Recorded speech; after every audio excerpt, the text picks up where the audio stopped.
Hello student, this is सिमरन नागरा और आज बात करेंगे। जैसे कि आपको पता ही है कि मैं ब्लू के बारे में बात करूंगी, ब्लू प्रॉपर्टी के बारे में। ठीक है। और वो ब्लू प्रॉपर्टी क्यों इम्पोर्टेंट रोल प्ले करती है रिग्रेशन एनालिसिस में, उसके बारे में डिटेल में डिस्कशन करेंगे। ठीक है। थोड़ा सा मतलब इन शॉर्ट में मैं आपको डिस्कस कर देती हूँ। यहाँ पे आप देखोगे कि जनरली आपको जो इकोनोमेट्रिक्स में बेसिक प्रॉब्लम देखने के लिए मिलती है। इकोनोमेट्रिक्स में क्या प्रॉब्लम देखने के लिए मिलती है कि we have to put major inferences. ठीक है। सपोज ये आपकी पूरी की पूरी पॉपुलेशन है। ठीक है।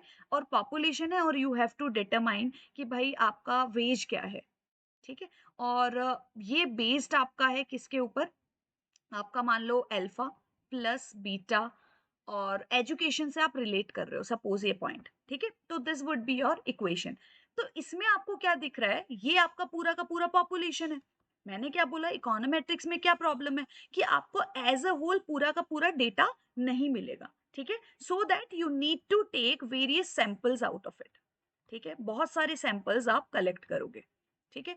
और बहुत सारे जो सैंपल्स आपने कलेक्ट किए हैं, on an average you try to determine what, you try to determine कि आपके जो सैंपल्स है वो किस तरीके से रिजल्ट दे रहे हैं। This would be showing frequency distribution. ठीक है। कि आपका जो रिजल्ट है on an average it should lie around this population parameter. ठीक है। आपको ये चाहिए क्योंकि this would be your target, ऐसे मान लो। ठीक है। ये आपका टारगेट रहेगा और ये टारगेट के इर्द गिर्द आपकी फ्रीक्वेंसी फ्रीक्वेंसी डिस्ट्रीब्यूशन कहाँ होना चाहिए? इस टारगेट के इर्द गिर्द कि भाई मैंने जो सैंपल्स वगैरह के through on an average result मिला है मेरे एस्टिमेटर का, दैट इज मेकिंग इक्वेशन और इक्वलाइज, मतलब इक्वलाइज हो रहा है ये मेरे टारगेट। किस टारगेट पे? पॉपुलेशन पैरामीटर्स के टारगेट के साथ। फिलहाल उस इक्वेशन के हिसाब से, मतलब ये जो लास्ट इक्वेशन मैंने बताई है, उस इक्वेशन के हिसाब से अल्फा और बीटा ये आपके क्या थे? दो पैरामीटर्स थे। ठीक है। किसके एस्पेक्ट से बात कर रहे हो आप? पॉपुलेशन के एस्पेक्ट से बात कर रहे हो। ठीक है।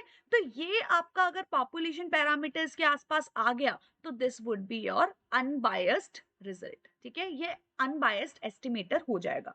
अब अपन बात करते हैं दूसरी चीज। ठीक है। जैसे मैंने आपको नॉर्मल डिस्ट्रीब्यूशन में प्लॉटिंग कर दी थी। ठीक है। तो आप देखोगे कि यहाँ पे मेरा नंबर था 100। ठीक है। Now I am trying to take samples. ठीक है। वो जो सैंपल्स मेरे ले रही हूं मैं वो है 1000। ठीक है।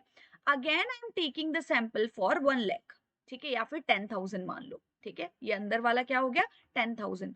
सो number of samples are going higher. ठीक है। और जैसे जैसे आपका नंबर ऑफ सैंपल्स आपका हायर हो रहा है, you are getting nearer to the population estimator. ठीक है। You can look at it.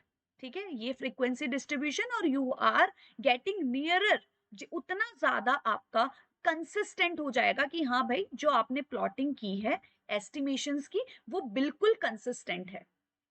ठीक है। वो आपका बिल्कुल कंसिस्टेंट रहेगा। अब थर्ड चीज आपको जो देखना है, and very very important, you have to make the comparison of these datas. कि ये आपका मान लो नॉर्मल आपका डिस्ट्रीब्यूशन है। ठीक है। यहाँ पे आपने देख लिया this would be beta, tilde की बात कर लो। और third would be, you can look at it, this is your beta head. तो you can directly say that कि ये जो बीटा हैट है वो ज्यादा आपका इफिशिएंट है। वो क्या है? आपका ज्यादा इफिशिएंट आपको देखने के लिए मिलेगा।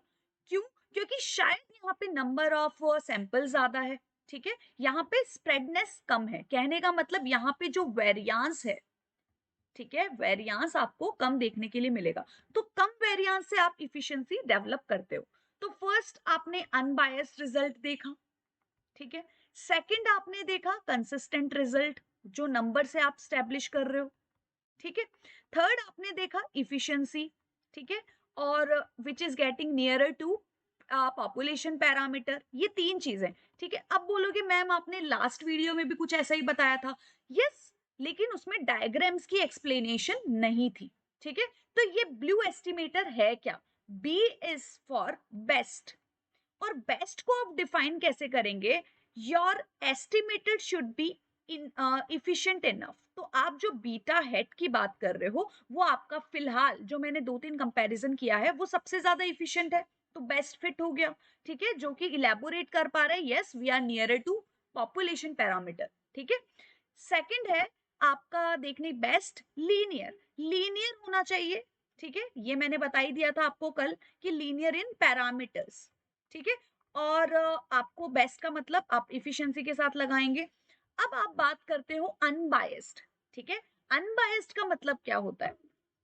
अनबायस्ड का मतलब मैंने बता दिया कि you have to be nearer to this point, ठीक है। यहाँ पे ये पॉइंट देख पा रहे हैं कि जो एस्टिमेटर वाला एक्सपेक्टेशन है आपका, ठीक है, तो वो which should be equal to what population parameter, ये मैंने कल बताया था आपको, this would be unbiased estimator. तो ये आपको फुल फॉर्म याद रखना है, ठीक है। Gauss Markov conditions are very important, तो इसके थ्रू आप you can take it as BLUE condition. और रिग्रेशन एनालिसिस में बहुत इंपॉर्टेंट रोल प्ले किया जाता है। कंसिस्टेंट वर्ड आप नहीं देखोगे, लेकिन कंसिस्टेंसी का मतलब क्या है, how much you can rely on your results, ठीक है। रिलायबिलिटी आपने कैसे शो की, नंबर ऑफ सैंपल्स को बढ़ा के, क्योंकि ज्यादा सैंपलिंग के ऊपर अगर वो चीज फोकस हो रही है तो दिस इज वेरी अमेजिंग। अब देखो एस्टिमेटर्स में आपने देखा कि भाई मैं जो भी सैंपल्स के थ्रू जांच पड़ताल कर रही हूँ, बीटा 1 बीटा 2, और ये एरर, तो वो एरर तो शो होगा ना। मान लो मैंने 50 सैंपल लिए हैं और ये मेरी पॉपुलेशन की लाइन हो गई, ठीक है, तो 50 मेरी प्लॉटिंग्स होगी, डिफरेंसेस में मुझे देखने के लिए मिलेंगे। तो दीज आर द डिस्टर्बेंसेस, ठीक है। जो ये डिस्टर्बेंसेस आपका प्लस में भी आएगा और ये माइनस में भी आएगा। You need to make sure कि इनका expectation of these disturbances should be equal to zero, ताकि आप अपने पॉपुलेशन पैरामीटर्स तक पहुंच पाओ। और वो कैसे होगा, जब आप number of samples infinitely use कर लेते हो, बहुत ज्यादा यूज में लेते हो, ठीक है। और आपको एरर टर्म का भी मैंने बता ही दिया, कल वाले सेशन में मैंने एरर टर्म को बहुत अच्छे से एक्सप्लेन किया है, वो भी ध्यान से देखना। ये आपकी नॉर्मल कर्व इक्वेशन देखने के लिए मिलेगी, ठीक है। एस्टिमेटर आपको देखने के लिए मिलेगा, ठीक है। ये पॉपुलेशन वाला ट्रू इकोनॉमिक रिलेशन हो गया। ये एस्टिमेट आप क्या करते हो B1 B2 को, ठीक है। और आप जब जैसे ही आप एस्टिमेटर निकालते हो तो आपको एरर टर्म नजर आता है, जो मैं डिस्टरबेंसेस की यहाँ पे बात कर रही थी, ठीक है। एस्टिमेटर का आप फॉर्मूला भी चेकआउट कर सकते हो, ठीक है। थैंक यू सो मच, आज का लेक्चर बस इतना ही। और इसके अलावा भी आपको बहुत सारे लेक्चर्स या किसी भी टॉपिक में कोई प्रॉब्लम आती है तो you can give your recommendations in the comment box. Thank you so much, have a great day to all of you.